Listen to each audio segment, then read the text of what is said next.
गज़वा हिंद एक भविष्यवाणी और उसका इस्लामी नजरिया। इस्लाम में गज़वा शब्द का मतलब है अल्लाह के रास्ते में जंग, और गज़वा हिंद का जिक्र कुछ हदीसों में उस समय की ओर इशारा करता है जब इस्लामिक फौजें भारतीय उपमहाद्वीप की तरफ बढ़ेंगी। हदीस में आता है, दो गिरोह मेरी उम्मत में ऐसे होंगे जिन्हें अल्लाह ने जहन्नम से बचा लिया है, एक जो हिंद पर चढ़ाई करेगा और दूसरा जो ईसा इब्न मरियम के साथ होगा। सऊदी अरब के बड़े उलमा जैसे शेख सालेह अल मुंजिद, शेख बिन बाज और शेख उसैमी ने ये बात स्पष्ट करते हैं कि गज़वा हिंद की हदीसें मुहद्दिसीन के अनुसार हसन या सही दर्जे की हैं, लेकिन इस बारे में कोई निश्चित तारीख या समय नहीं बताया गया है। यह एक भविष्य की घटना है जो कयामत से कबल होगी, संभवतः इमाम महदी के ज़माने में या उनके साथ जुड़ी होगी। भारत, पाकिस्तान, अफगानिस्तान और बांग्लादेश की भूमिका।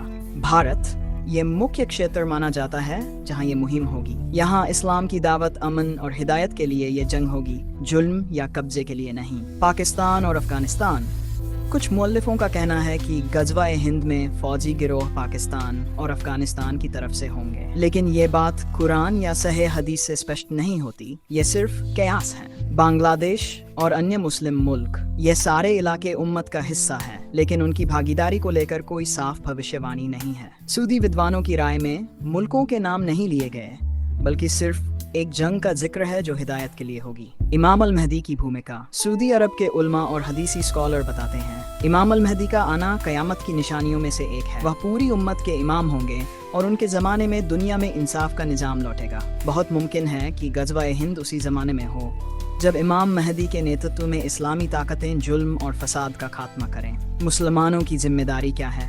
सऊदी स्कॉलर्स की राय में जंग की उम्मीद में न बैठें, बल्कि इल्म, दावत और तज़किया, आत्मिक शुद्धि पर ध्यान दें। सोशल मीडिया या अफवाहों पर भरोसा न करें। अपने ईमान को मजबूत करें, तौहीद, नमाज, सब्र और अमल के जरिए। अगर ये वाकई अल्लाह की तरफ से मुकर्रर है तो वह अपने वक्त पर होगा। इसमें किसी को बागी बनकर आतंक से या फसाद से कुछ करने की इजाज़त नहीं। गज़वा हिंद एक मुस्तकबिल की घटना हो सकती है, लेकिन इस्लाम हमें सिखाता है कि जब तक अल्लाह का हुक्म ना हो तब तक हमें अमन, इल्म और हिदायत के रास्ते पर चलना है। हमारा असल जिहाद अपने नफ्स, अपने गुनाह और अपने समाज की बुराइयों से है। नबी सल्लल्लाहु अलैहि वसल्लम ने फरमाया, अफजल जिहाद वह है जो इंसान अपने नफ्स के खिलाफ करता है। अगर आपको ये वीडियो अच्छा लगा हो तो हमारे चैनल को सब्सक्राइब ज़रूर करें।